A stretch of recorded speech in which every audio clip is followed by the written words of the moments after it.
எல்லோருக்கும் வணக்கம். இன்று நம்முடைய 204வது அந்த ஜூம் கலந்துரையாடல் நிகழ்ச்சியை நடத்திட்டு இருக்கோம்.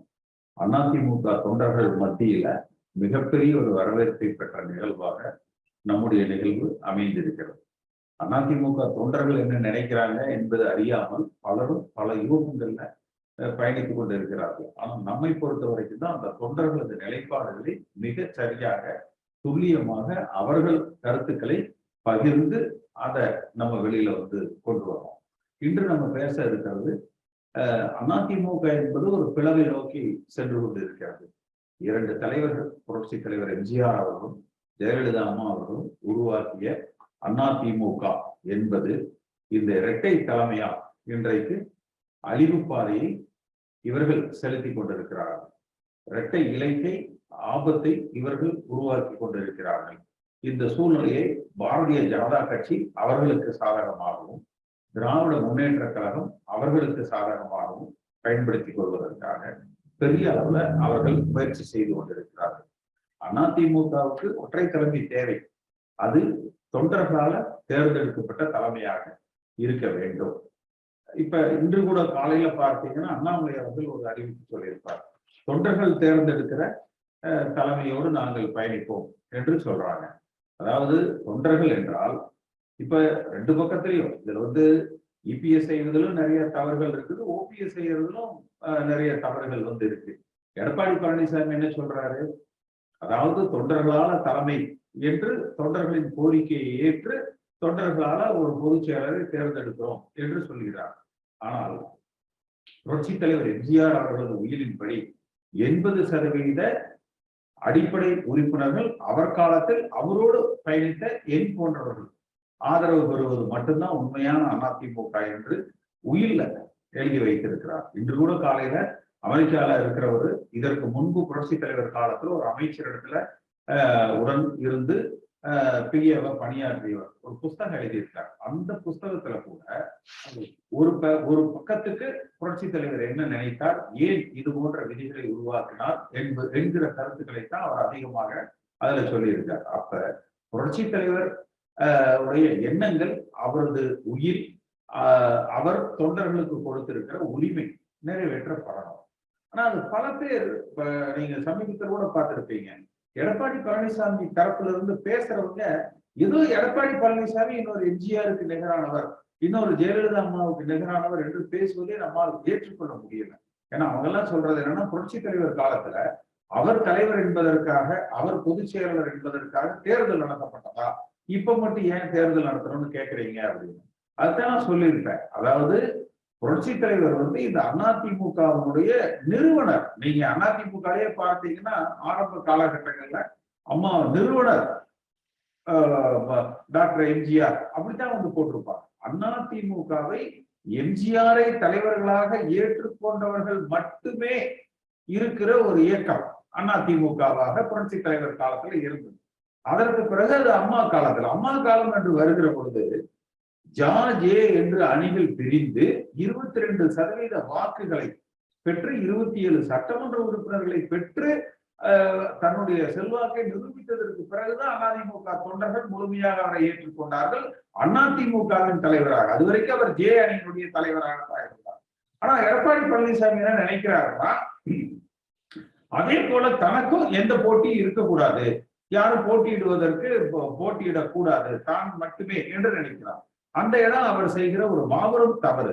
ஏன்னா அந்த பொதுக்குழுல இடைக்கால பொதுச் செயலர் என்பது ஒன்று இல்லை என்று சசிகலா அவர்கள் நியமனத்தின் பொழுதே தேர்தல் ஆணையம் சொல்லிச்சு, நீதிமன்றங்கள் சொல்லிச்சு, இபிஎஸ் ஓபிஎஸ் சொன்னாங்க. அப்ப இன்றைக்கு எப்படி அந்த இடைக்கால பொதுச் செயலர் என்பதை எல்லோரும் ஏற்றுக்கொள்ள முடியும்? அதாவது காலுக்கு செருப்பு இருக்கலாம், ஆனா செருப்பு சைஸுக்கு காலை நம்ம வெட்ட முடியாது. அதிமுக கட்சிக்கு ஒரு தலைவர் தேர்ந்தெடுக்கப்படலாம், ஆனா எடப்பாடி பழனிசாமி தலைவர் ஆவதற்காக அதிமுக கட்சி தன்னுடைய காலை, தன்னுடைய உடலை சுருக்கி கொள்வதற்கு இந்த தொண்டர்கள் ஏற்றுக்கொள்ள மாட்டாங்க. அதை அவர் புரிந்து கொள்ள மறுக்கிறார்.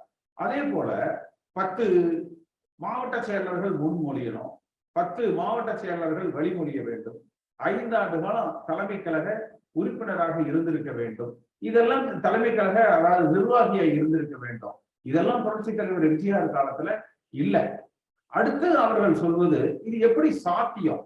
முதல்ல இந்த தொண்டர்களால ஒரு தலைமை ஏற்படுத்த முடியுமா, அது சாத்தியமா என்று சொல்றாங்க. அந்த தேர்தலை எப்படி நடத்துறது என்று சொல்றாங்க. அதுக்கு நான் பல இடங்கள்ல நான் அதற்குரிய விளக்கங்களை நான் சொல்லியிருக்கேன். அதாவது அதிமுக இருக்கிற அத்துணை தொண்டர்களும் ஏதேனும் ஒரு கிளை கழகத்தில் உறுப்பினர்களாக இருக்கிறார்கள். அப்ப நம்ம கிளை செயலருக்கு ஓட்டு போட்டு தானே தொண்டர்களால தானே தேர்ந்தெடுக்கப்படுறோம்.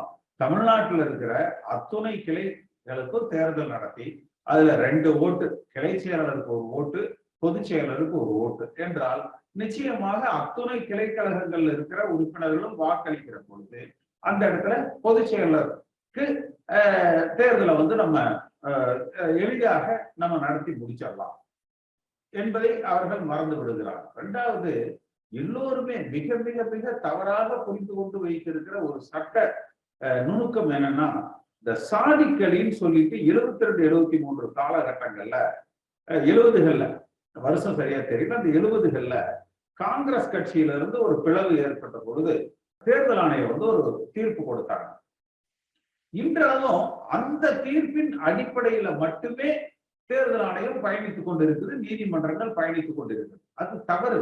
ஏன்னா சாதிக்கலைங்கிற வழக்கு அந்த காங்கிரஸ் கட்சிக்காக கொடுக்கப்பட்டது. காங்கிரஸ் கட்சியில பாத்தீங்கன்னா அந்த காரிய கமிட்டி, அகில இந்திய காரிய கமிட்டி இருக்கும். தேசிய கட்சிகள்ல பாரதிய ஜனதா கட்சியில பார்த்தீங்கன்னாலும் கூட அவங்க அந்த தேசிய செயற்குழு என்று சொல்லுவாங்க. அப்ப அந்த தேசிய கட்சிகளுக்கு அந்த செயற்குழு, காரிய கமிட்டி அவர்களால்தான் அந்த தலைமைகள் தேர்ந்தெடுக்கப்படும். இந்தியாவில் நான் அறிந்த வரை அதிமுகவை தவிர வேறு எந்த கட்சியிலும் இல்லை. அமெரிக்காவில் இருக்கு, வெளிநாடுகள்ல இருக்கு.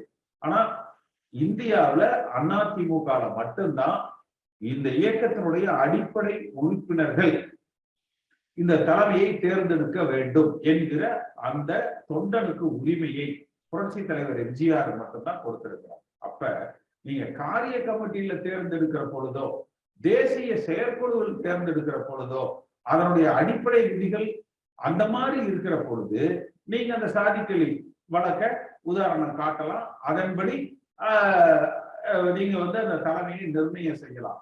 ஆனால் தொண்டர்கள் மூலமாக ஒரு தலைமை உருவாக்கப்பட வேண்டும் என்கிற அடிப்படை விதியும் இந்த கட்சியை உருவாக்கிய புரட்சி தலைவர் எம்ஜிஆர் அவர்களின் உயிரும் இருக்கிற பொழுது நீங்கள் அதுபோல அந்த சாதிக்கறி அலி வழக்கை யாருக்கு எம்எல்ஏக்கள் அதிகமா இருக்கிறாங்க, யாருக்கு கட்சி நிர்வாகிகள் அதிகமா இருக்கிறாங்க. இப்ப கூட பார்த்திருப்பீங்க அந்த சிவசேனா கட்சியினுடைய அந்த வழக்கு, அது இதுல அதிமுகவுக்கு பொருந்தாது.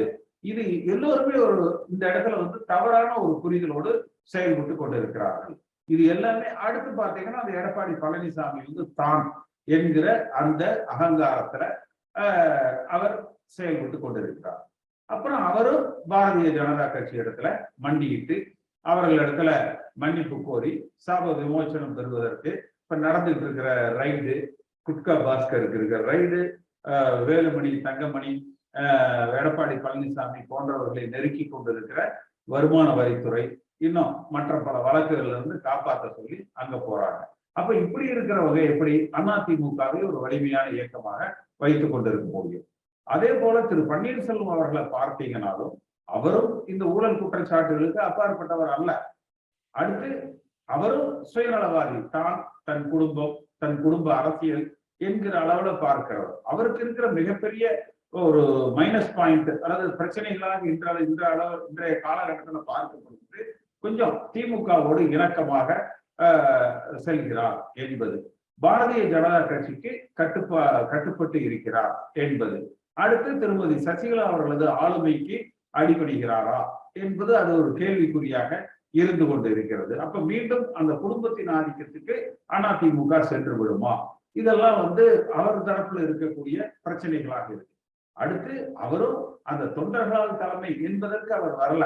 இதற்கு முன்பு அந்த இரட்டை தலைமை தொடர வேண்டும் என்பதுதான் திரு ஓபிஎஸ் அவர்களது நிலைப்பாடு. நம்மை பொறுத்தவரை ஒற்றை தலைமை தேவை. அந்த ஒற்றை தலைமை அடிப்படை தொண்டர்களால் தேர்ந்தெடுக்கப்படுகிற தலைமையாக இருக்கிறோம். தமிழ்நாடு முழுக்க இருக்கக்கூடிய அல்லது அதிமுக எங்கெல்லாம் எந்த வெளிநாடுகள் இருந்தாலும் சரி, அதிமுக தொண்டர்கள் இருக்கிற எல்லா இடங்களிலும் அந்தந்த கிளையில கிளை செயலாளருக்கும் பொதுச் செயலாளருக்கும் ஒரு தேர்தல் ஒரே நேரத்துல வேணும்னா பல கட்டமாக நடத்தப்பட வேண்டும். தொண்டர்களால ஒரு தலைமை தேர்ந்தெடுக்கப்பட வேண்டும். சாதிக்கல்வி வழக்கு அதிமுக கட்சிக்கு பொருந்தாது. இதுல நம்ம உறுதியா இருக்கிறோம். அதே போல ஓபிஎஸும் சரி, இபிஎஸும் சரி, மாறி மாறி அதிமுகவை சாதிய கட்சியாக உருவாக்கி கொண்டிருக்கிறார்கள், ஊழல் நிறைந்த கட்சியாக உருவாக்கி கொண்டிருக்கிறார்கள்.